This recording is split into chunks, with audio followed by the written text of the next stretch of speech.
안녕하세요. 사연을 부탁해입니다. 오늘의 사연을 소개하겠습니다. 새언니가 첫 인사를 하고 간 뒤 며칠이 지났는데요. 오빠가 부모님 눈치를 보며 말을 꺼냈습니다. 엄마 아버지 드릴 말씀이 있는데요.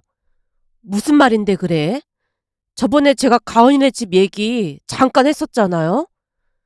가은이네 집 얘기? 무슨 얘기? 엄마가 오빠를 빤히 바라보자 오빠가 엄마를 향해 어색한 미소를 지어 보였습니다. 저기 그러니까 가은이네 집 형편이 좋지 않다고 했잖아요. 그렇지. 그건 우리도 들어서 알고 있지. 그래서 말인데 가은이가 혼수를 많이 못 해올 것 같아요. 집안 형편이 다 다른 건데 그건 어쩔 수 없는 거지. 왜? 우리가 혼수를 많이 해오라고 할까봐 걱정돼서 그래? 아무래도 걱정이 안 될 수가 없잖아요. 혼수 해오라고 안 할 테니까 그건 니들이 알아서 해. 엄마 말에 오빠 표정이 일순간 밝아졌습니다. 그 뒤 상견례를 하고 오빠와 새언니는 결혼을 했습니다. 신혼집부터 신혼여행까지 오빠가 모은 돈과 부모님이 보태준 돈으로 했고 아빠가 사업을 하다 보니 축의금도 꽤 많이 들어왔지만 전부 오빠 부부에게 줬습니다. 그 돈만 해도 몇 천은 된다고 들었지만 부모님은 그저 두 사람이 잘 살길 바란다며 전적으로 지원을 해줬습니다. 잠시 우리 집 이야기를 하자면 우리 집은 할아버지가 하던 사업을 물려받았고 그 덕분에 풍족하게 살았습니다. 저 또한 아빠가 소개해준 사람과 결혼을 전제로 만나고 있는데 예비시댁도 사업을 하다 보니 두 집안이 잘 맞았습니다. 하지만 새언니네는 집안 형편이 좋지 않은 모양으로 결혼할 때 혼수로 전자레인지와 밥통 등 소형 가전 몇 개만 가지고 온 모습에 제가 엄마에게 조용히 물었어요. 엄마, 새언니가 직장 생활을 7년은 했다고 하지 않았어? 그랬다고 하더구나. 근데 그동안 돈을 하나도 못 모은 거야? 막 사치 부리고 그런 건가? 그런 건 아니고 직장 다니면서 성실하게 꽤 많이 모았는데 그동안 모은 돈을 친정에 전부 주고 왔다잖니. 아무래도 형편이 안 좋으니까 마음이 안 좋았던 모양이야. 그게 쉬운 일이 아닌데 대단하네. 그 말 들으니까 난 엄마 아빠한테 감사해야겠다. 그걸 이제야 알았어? 그러니까 앞으로 새언니한테도 잘해. 라며 엄마가 새언니 칭찬을 입이 닳도록 했습니다. 그 뒤에도 부모님은 오빠 부부에게 많은 지원을 해줬는데요. 사돈어르신 두 분 생신 때도 오빠에게 꽤 많은 돈을 쥐어주며 용돈을 드리라고 말을 하기도 했습니다. 우리가 드렸다는 말은 하지 말고 네가 용돈 드리는 것처럼 드려. 우리가 드렸다고 말하면 불편할 수도 있잖아. 알았어요. 엄마 정말 고마워요. 고맙긴 뭐가 고마워. 가족인데 서로 챙기면서 사는 거지. 라며 엄마는 항상 배려하려고 노력을 했습니다. 그렇게 결혼한 지 반년이 지났을 무렵 오빠가 집에 와서 조용히 말을 꺼냈습니다. 아무래도 가은이가 회사를 그만둬야 할 것 같아요. 왜? 무슨 일 있는 거야? 무슨 일이 있는 건 아니고 사실은 계속 임신하려고 했는데 잘 안 되다 보니까 가은이가 스트레스를 많이 받아 해서요. 결혼한 지 이제 반년밖에 안 지났는데 뭘 그렇게 스트레스를 받고 그래. 나도 그렇게 말은 했는데 가은이 마음이 편치가 않은가 봐요. 마음이 편치가 않다니? 엄마 아버지가 워낙 잘해주시잖아요. 그러다 보니까 빨리 손주 안겨드리고 싶은가 보더라고요. 며칠 전에도 병원 가서 둘 다 검사까지 받았다니까요. 뭐? 검사까지 받았어? 니들 나이가 많지도 않은 나이인데 뭘 그렇게 스트레스를 받아. 우린 괜찮으니까 걱정하지 말라고 그래. 라며 엄마가 오빠를 몇 번이나 안심시켰습니다. 암튼 둘 다 문제 없다고 하니까 회사 그만두고 임신 준비하면 곧 될 것 같더라고요. 그래서 가은이가 회사를 그만두기로 했어요. 그러니까 엄마 아버지도 알고 계시라고요. 그건 니들이 알아서 하는 거지. 굳이 우리한테 일일이 말할 필요가 뭐가 있어. 엄마 말에 오빠가 기쁜 표정으로 돌아갔습니다. 그 뒤 새언니는 회사를 그만둔 뒤 병원까지 다니며 임신을 하려 노력을 한다고 했습니다. 시댁 가족인 우리가 상관하면 스트레스라도 받을까 싶어 가족 모두 아무런 내색도 하지 않았고요. 새언니가 회사를 그만둔 뒤로는 부모님이 매달 생활비까지 보내줬는데요. 그 모습에 제가 우려 섞인 목소리로 말했습니다. 엄마, 자식이 결혼해서 독립했으면 그냥 알아서 살도록 두는 게 맞는 거지. 자꾸 그러다 보면 오히려 역효과 날 수도 있어. 네 새언니 친정 형편도 어려운데 괜히 돈 때문에 스트레스 받을까 봐 그렇지. 라며 엄마가 대답했는데요. 사실 집에 돈이 없는 것도 아니었기에 아깝거나 그렇진 않았습니다. 다만 어느 순간부터 새언니가 우리 가족들에게는 많이 인색한 모습이었는데요. 한마디로 우리 집은 돈이 많으니까 그냥 신경 쓰지 않는 느낌이었고 뭐든지 친정에 퍼다주는 그런 형국이었습니다. 하지만 부모님이 별 신경 쓰지 않는 모습에 저도 그냥 모른 척하고 말았는데요. 어느 날은 새언니에게 전화가 걸려왔습니다. 아가씨, 혹시 지금 통화 가능해요? 네, 통화 가능해요. 그래요? 내가 꼭 참고 있으려고 했는데 너무 궁금해서 아가씨한테 물어보려고 전화했어요. 궁금하다니요? 뭐가 궁금해요? 아니, 조금 있으면 내 생일이라는 거 어머님께 들었죠? 아, 네. 며칠 전에 들었어요. 그럴 줄 알았어요. 사실 이번 생일날 시부모님이 저한테 차 한 대 뽑아준다고 하시더라고요. 엄마 아빠가요? 네. 뭐가 필요한지 물어보시길래 제가 차가 필요하다고 했거든요. 아무래도 산부인과 계속 다니기도 해야 하고 나중에 출산하면 차가 꼭 필요하잖아요. 그래서 차가 필요하다고 했더니 사주시겠다고 했거든요. 그래요? 잘 됐네요. 그쵸? 완전 대박이라니까요? 저는 아마도 전생에 나라를 구한 것 같아요. 사실 살면서 내내 돈 때문에 쪼들리고 살았는데 요즘은 돈 걱정 없이 사니까 너무 좋은 거 있죠? 그 일랑 아가씨는 부모님 잘 만나서 계속 이렇게 살았을 텐데 한편으론 너무 부럽고 제 신세가 처량하기도 하네요. 새언니가 침울한 목소리로 말하는 모습에 말문이 막히고 말았는데요. 곧 새언니가 다시 말을 이어갔습니다. 아가씨, 그래서 말인데 내 생일날 시부모님이 저한테 차 사준다고 했잖아요. 그리고 그이는 제 생일 선물로 시계 사주기로 했거든요. 근데 아가씨는 뭐 사줄 거예요? 하나뿐인 새언니인데 좋은 걸로 선물해 줄 거죠? 네? 선물이요? 설마 아가씨는 제 선물 준비 안 한 거예요? 아직 준비 안 했는데 차츰 생각해 보려고 했어요. 그래요? 그럼 제가 갖고 싶은 거 말해도 돼요?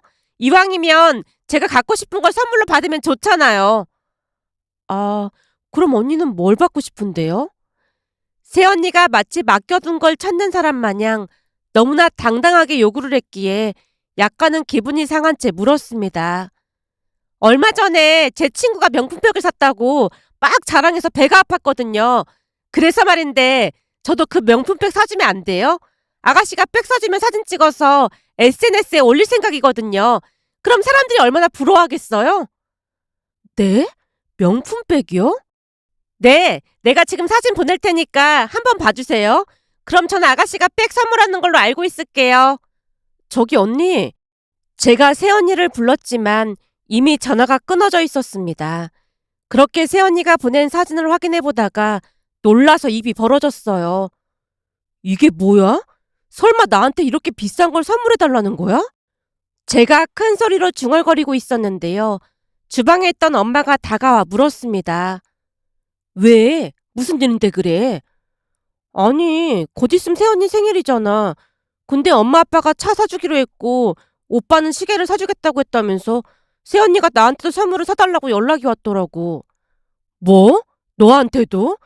그럼 그냥 백화점에 가서 화장품이나 하나 사줘.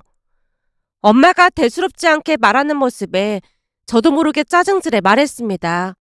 새언니가 나한테 받고 싶은 선물을 사진까지 보내왔다니까.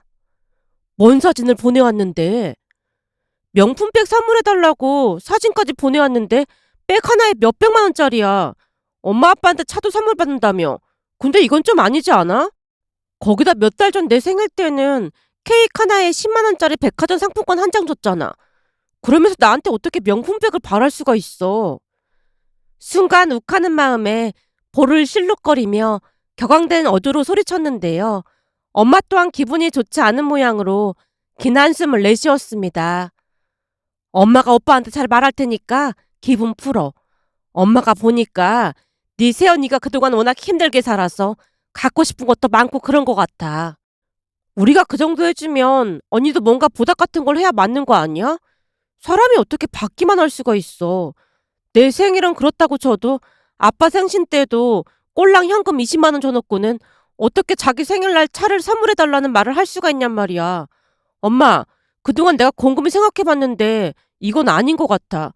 며칠 전에는 새언니 인스타가 떠서 들어가 봤더니 온통 놀러다닌 사진만 잔뜩이야. 물론 그럴 수도 있겠다 이해하려고 했어. 그치만 사진에 보니까 사돈 어르신한테 명품백도 사주고는 남편 카드로 샀다고 막 자랑하고 있더라고. 그래서 내가 생활비 그만 보내라고 한 거야. 물론 친정이 어려우면 도와주는 게 맞지. 근데 우리 집에서 돈 받아다가 친정 부모님 명품백 사주고 그런 건 좀 아닌 것 같아. 그러니까 엄마도 잘 생각해. 그리고 난 새언니한테 명품백 못 사주니까 그렇게 알고 있어. 제가 잔뜩 격앙된 목소리로 말을 하자 엄마가 다시 긴 한숨을 내쉬었습니다. 그때까지만 해도 엄마는 많이 참고 인내하는 듯 해 보였습니다. 그렇게 며칠 뒤 새언니 생일날이 됐고 한 식당에서 다 같이 식사를 했습니다. 오빠에게 이미 시계를 선물 받은 모양으로 새언니가 꽤 고가의 시계를 차고 있었고 자동차도 평소에 타고 싶다던 고급 세단을 예약까지 걸어둔 상태였어요. 그런 새언니가 신나서 떠들어댔습니다. 차가 빨리 나왔으면 좋겠어요. 시간이 좀 걸린다고 하더구나. 네, 알고 있어요. 근데 아가씨는 제 선물 사왔어요? 새언니가 너무나 뻔뻔하게 묻는 모습에 제가 백에서 봉투 하나를 꺼내 새언니에게 건넸더니 어리둥절한 표정으로 새언니가 물었어요. 이게 뭐예요? 제가 사진 보내줬잖아요. 제가 돈이 없어서요. 그리고 언니도 제 생일 때 10만 원짜리 상품권 한 장 했잖아요. 근데 저도 똑같이 하기 좀 그래서 10만 원 더 넣었어요. 네? 상품권이요? 그것도 꼴랑 20만 원이요? 명품백 사준다고 했잖아요. 제가 사준다는 말을 한 적은 없는 것 같은데요. 언니가 먼저 그냥 전화를 끊었잖아요. 아가씨, 진짜 너무해요. 이미 친구들한테 아가씨가 명품백 사줄 거라고 다 자랑해놨는데 이러면 제 입장이 곤란해진단 말이에요. 새언니가 울상을 짓고 있자 부모님 표정이 말이 아니었는데요. 결국 아빠가 미간을 찌푸리며 말했습니다. 네 시누이도 직장생활 하는데 명품백은 무리지. 음식 식으면 맛없으니까 얼른 밥이나 먹자. 라며 아빠가 우리 둘의 대화를 중단시켰는데요. 그 뒤 부모님의 입을 꾹 다문 채 식사만 하는 모습에 새언니가 처음으로 눈치를 봤습니다. 그동안은 새언니를 좋게만 보려고 노력했던 부모님의 마음이 그때부터 돌아선 게 아닌가 싶었는데요. 그날 이후 부모님은 새언니에 대한 언급을 최대한 회피하는 모습이었습니다. 그뿐만이 아니었는데요. 오빠 부부와의 만남도 줄여가고 있었고 어느 날은 아빠가 오빠만 따로 불러서 말했습니다. 결혼했으면 이젠 니들이 알아서 살아야 하는 게 맞는 거야. 앞으로 생활비 보내는 것도 안 보낼 테니까 니들이 알아서 살도록 해. 그리고 네 엄마한테 들어보니 큰 집으로 이사 갈 거라고 며느리가 돈을 좀 보태달라고 했다던데 알고 있었던 거야? 아, 그게 나중에 출산하고 나면 집이 좀 작을 것 같다고 출산하기 전에 큰 집으로 이사 가고 싶어 하더라고요. 아직 임신도 안 했는데 출산은 무슨 출산이야. 노력하고 있으니까 이제 곧 생길 거예요. 암튼 우리는 그 돈 못 해주니까 그런 줄 알아라. 이제부터는 니들이 알아서 살도록 해. 요즘 먹고 살기 얼마나 힘든 세상인데 집까지 다 해줬는데도 고마워하진 못할 망정 더 큰 집으로 옮기게 돈을 달라니. 죄송합니다. 집사람한테는 제가 잘 말할게요. 앞으로 2번 다시 우리한테 돈 달라는 말 하지 마라. 우리한테 돈을 맡겨둔 것도 아니고 왜 허구한 날 돈을 달라 말아야? 네, 알겠습니다. 죄송합니다. 오빠가 어깨를 늘어뜨린 채 집으로 돌아갔는데요. 오빠가 나가자마자 제가 엄마에게 물었어요. 엄마, 아빠 말이 사실이야? 진짜로 새언니가 이사한다고 돈 달라고 했어? 나도 그동안 참을 만큼 참았는데 해도 너무하잖니. 아니 무슨 4억을 달라는 거야. 뭐? 4억을? 제가 놀라서 엄마를 바라보자 엄마가 새언니와의 통화 내용을 말해줬습니다. 엄마 말에 의하면 새언니가 찾아온 것도 아니고 전화로 말을 하더랍니다. 어머님, 잘 지내셨어요? 그래, 잘 지내고 있지. 너도 잘 지내고 있니? 아직 젊은데 임신 때문에 스트레스 받지 말고 마음 편히 먹고 있어라. 네, 알겠습니다. 제가 주변에 물어봤더니 어머님, 아버님 같은 시부모님은 안 계시더라고요. 항상 감사하게 생각하고 있습니다. 라며 새언니가 오늘 땐 뒤 말을 이어갔다네요.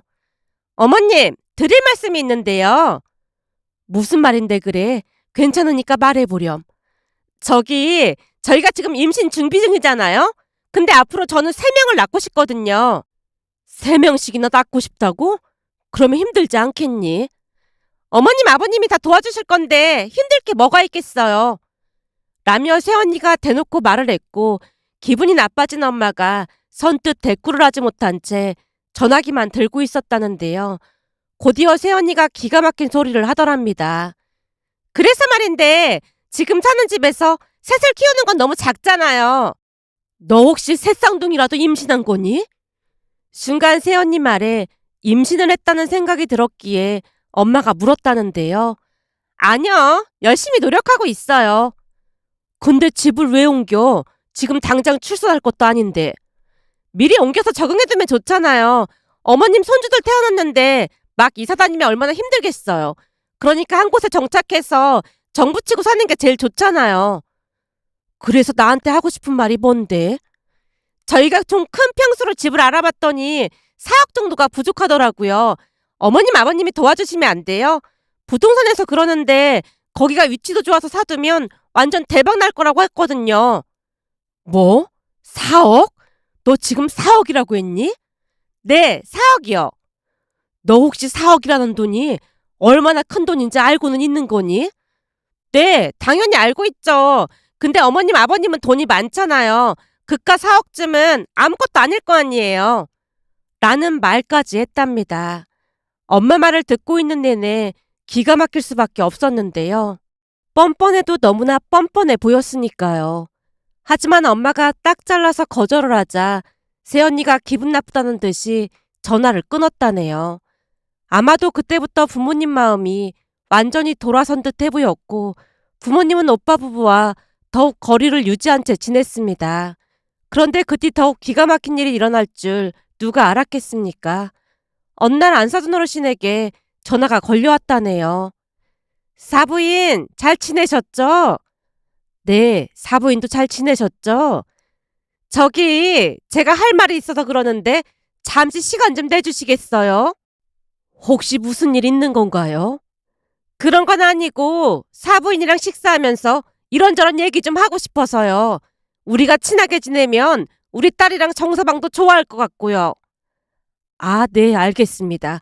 그럼 어디로 가면 될까요? 안사돈 어르신이 장소와 시간을 말해줬고 다음날 약속 장소로 나갔답니다. 사부인, 어서 오세요.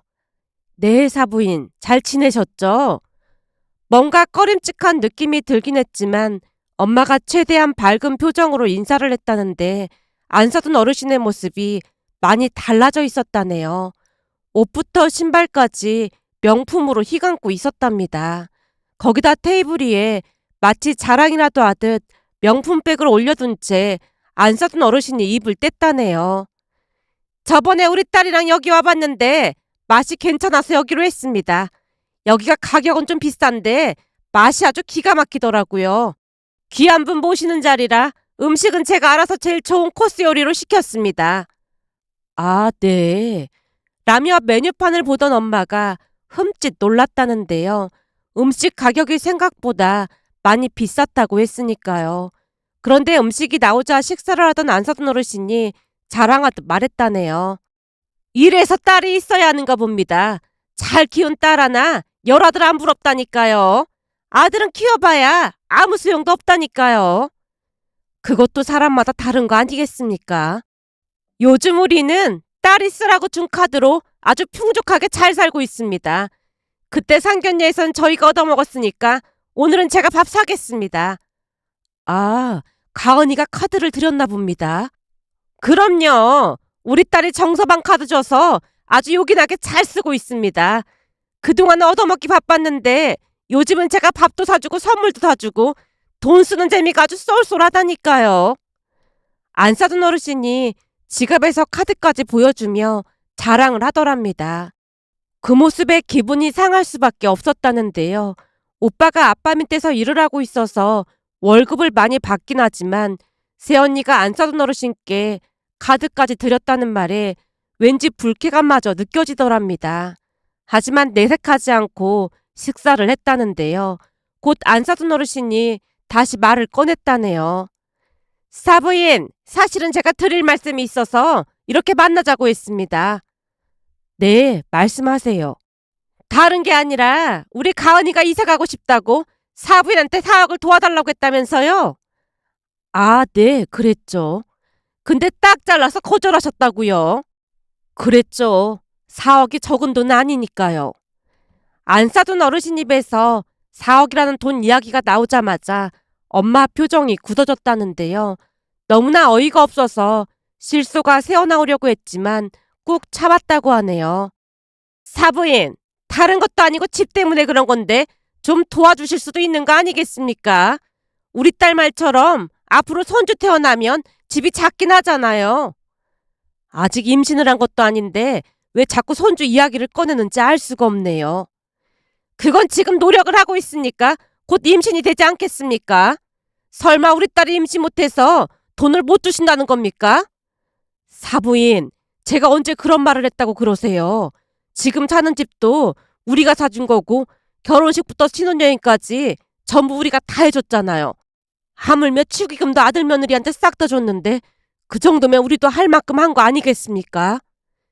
그 부분은 우리도 감사하게 생각하고 있습니다. 다만 돈도 많은 분들이 아들 며느리한테 왜 그렇게 인색하게 구는 건지 이해가 안 돼서요. 우리는 돈이 있었음 자식들한테 아낌없이 해줬을 겁니다. 라며 안 사둔 어르신이 원망 섞인 목소리로 말을 하더랍니다. 그 말에 엄마가 다시 단호하게 말을 했다네요. 글쎄요.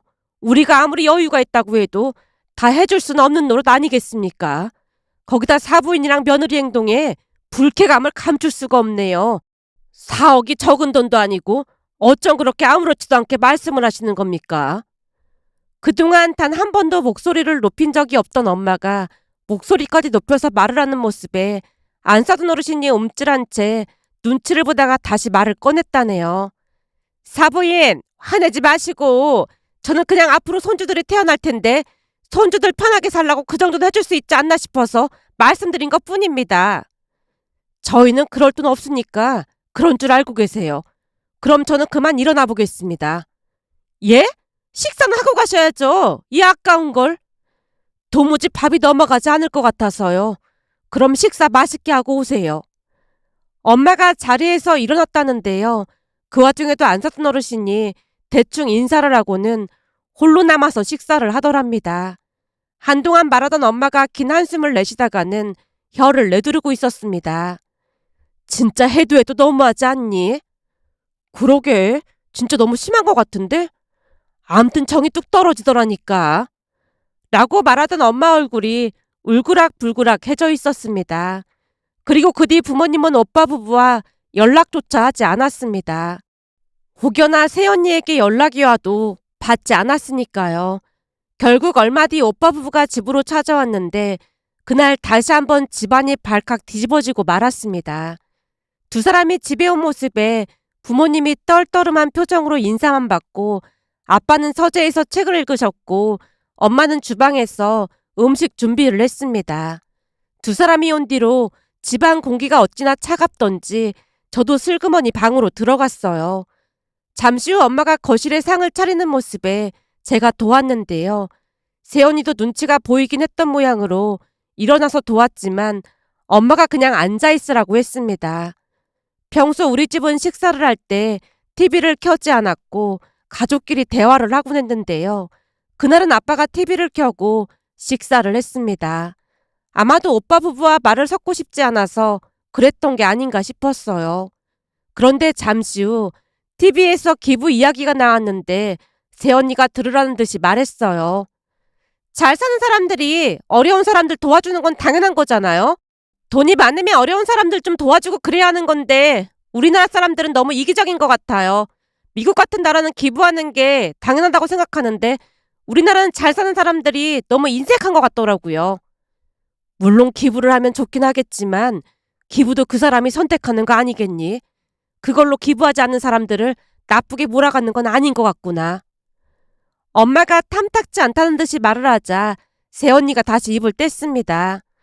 사실 우리 큰 집은 좀 잘 살았거든요. 근데 진짜 너무 인색했어요. 우리 집은 못 살고 큰 집은 돈이 많다 보니까 아빠가 찾아가서 우리 남매 대학 등록금을 좀 달라고 했는데 큰아빠가 딱 잘라서 거절했다고 하더라고요. 돈이 없는 것도 아니고 돈이 있는데도 그러는 것 좀 아닌 것 같더라고요. 뭐가 아닌 것 같다는 거냐? 내내 침묵만 유지하던 아빠가 새언니를 빤히 바라봤고 새언니가 다시 입을 열었습니다. 모르는 사람한테 기부도 하는 판국인데 돈이 없는 것도 아니고 조카인 우리 등록금을 안 준다는 게 말이 안 되는 거잖아요. 큰아버지는 자수성가한 분이라고 하지 않았냐? 그렇죠. 우리 본가가 원래 지지리도 가난했는데 큰아버지만 유일하게 성공했다고 하더라고요.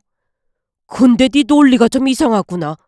큰아버지가 그 고생을 해서 자수성가했는데 왜 조카들 등록금까지 내줘야 하는 거니?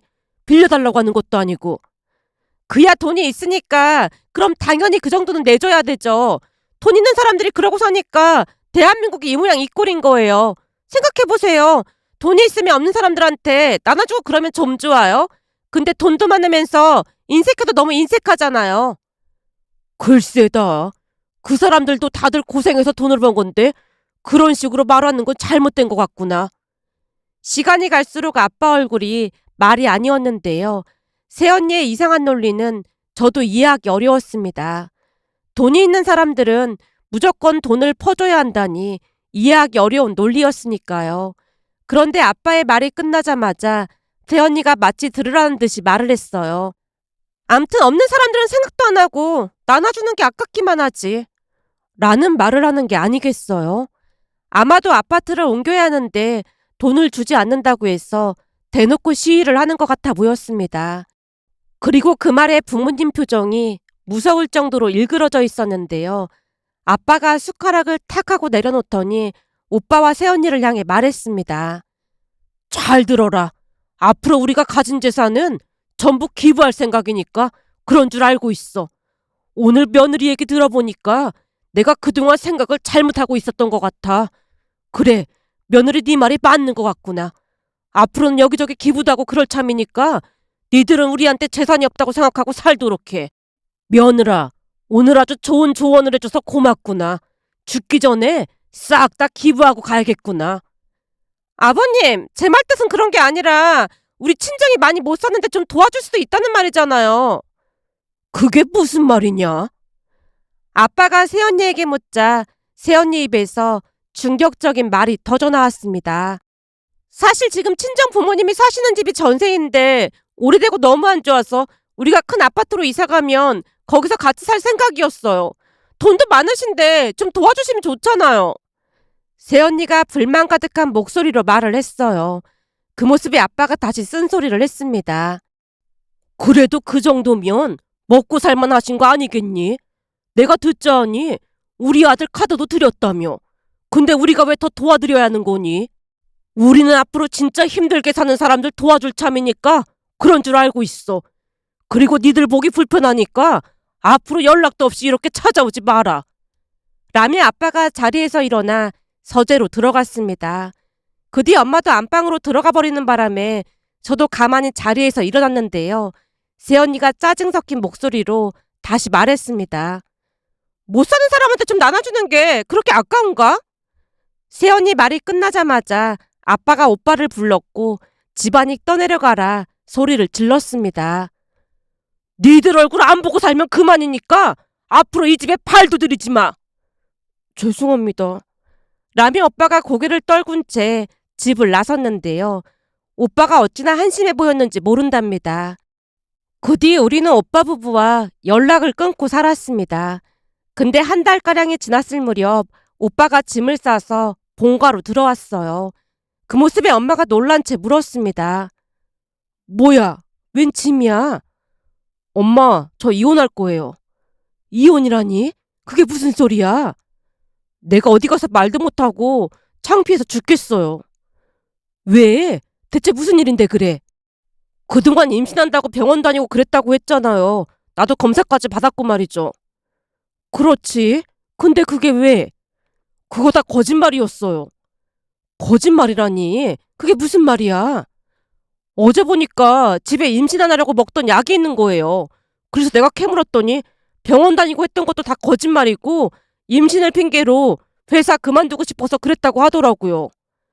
그럼 그래놓고 임신이 안 된다고 울고불고 그 난리를 쳤단 말이야? 그랬더라고요. 그러니 내가 어떻게 믿고 살 수가 있겠어요. 거기다 가면 갈수록 돈독이 오른 것처럼 그러는데 그동안 내가 받은 월급 대부분을 친정에 보냈더라고요. 그때 아버지한테 이상한 소리 하는 것도 다 이해하고 살려고 했는데 이제는 도저히 같이 못 살겠어요. 이미 신뢰가 무너졌는데 어떻게 살 수가 있겠어요. 라며 오빠가 부모님께 용서를 구했습니다. 그 모습에 부모님이 이혼을 말릴 거라고 생각했지만 아빠가 단호한 목소리로 물었어요. 진짜 이혼할 생각인 거냐? 네, 이혼할 생각이에요. 결혼 전에는 막 알뜰한 척하고 그랬는데 그것도 다 연기였던 것 같아요. 오빠 말에 부모님이 적극적으로 나서서 이혼을 권했습니다. 처음에는 새언니가 재산을 반으로 나눠 가져야 한다고 우겨댔지만 결혼한 지 얼마 되지도 않았고 그동안 새언니가 친정에 가져다 준 돈도 꽤 됐기에 오히려 오빠에게 돈을 지급해야 할지도 모른다는 말을 들었던 것인지 새언니가 찾아와서 부모님과 오빠에게 빌기도 했지만 들은 척도 하지 않고 내쫓아버렸습니다. 그 바람에 새언니가 출근하다시피 찾아왔는데요. 이미 정이 떨어질 대로 떨어진 오빠의 마음은 확고하기만 했습니다. 그 뒤 오빠와 새언니는 이혼을 했습니다. 이혼을 하고 나가면서 새언니가 혼수로 해온 밥통이랑 전자레인지까지 싹 다 챙겨가는 모습에 학을 뗐다고 해야 할까요? 이혼을 한 뒤 오빠가 한동안 힘들어했지만 우리는 잘한 결정이라고 생각하고 있습니다. 그런데 이혼을 하고 1년쯤이 지난 어느 날 새언니가 다시 집에 찾아왔고 문을 열어주지 않자 계단에 숨어 있다가 퇴근해서 돌아오던 오빠를 붙들고 빌어댔어요. 내가 다 잘못했어. 우리 다시 재결합하자. 뭔 소리를 하는 거야? 이거 놔. 라며 오빠가 새언니 팔을 뿌리쳤고 순간 저와 눈이 마주쳤는데요.